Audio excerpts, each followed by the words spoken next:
প্রিয় ভাইরা কেমন আছেন? তরুলতা গাছপালা এগুলো সৃষ্টি করেছেন কে? নিশ্চয়ই আমার আল্লাহ তাআলা। আমাদেরকে সৃষ্টি করেছে কে? নিশ্চয়ই আমার আল্লাহ তাআলা। তো আমাদেরকে পাঠিয়েছে আল্লাহ তাআলা কিছু কিছু কাজের জন্য, আর কিছু কিছু কাজ বরদাস্ত করার জন্য।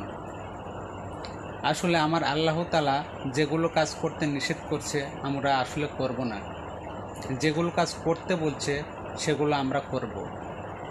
এজন্যই তো আমাদেরকে আল্লাহ তাআলা দুনিয়াতে পাঠিয়েছে। আসলে আল্লাহ তাআলা আমাদেরকে দুনিয়াতে পাঠিয়ে দেখতেছে যে আমার বান্দারা কতদূর কে কি করে, নাকি? এটার জন্য তো আল্লাহ তাআলা আমাদেরকে পাঠিয়েছে। আমরা যে 5টা ওয়াক্ত নামাজ আল্লাহ তাআলা পড়তে আদেশ করছেন, সে 5টা ওয়াক্ত নামাজকে আমরা পড়তে পারি না? কারো কি সময় হয় না? আমরা পরকালে যে কি হিসাবটা দিব বলেন?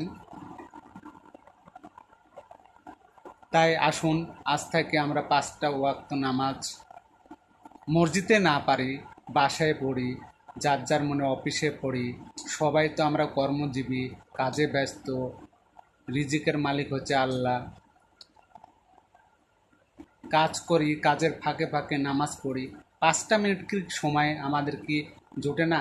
আমরা একালে যদি এই 5টা ওয়াক্ত নামাজ না পড়তে পারি, তাহলে পরকালে যে আমরা কি হিসাবটা দিব বলেন? যেখানে যা আমাদেরকে সারা জীবন থাকতে হবে, সেখানে আমাদেরকে অনেক অনেক হিসাব দিতে হবে। তাই আসুন আজ থেকে আমরা সবাই ভালো হয়ে যাই, 5 ওয়াক্ত মেনে নামাজ পড়ি, মানুষকে সৎ পরামর্শ দিই, খারাপ কাজ থেকে মানুষকে নিষেধ করি। আসসালামু আলাইকুম। আমার কথায় যদি ভুল ত্রুটি হয়ে থাকে সবাই মাফ করে দিয়েন।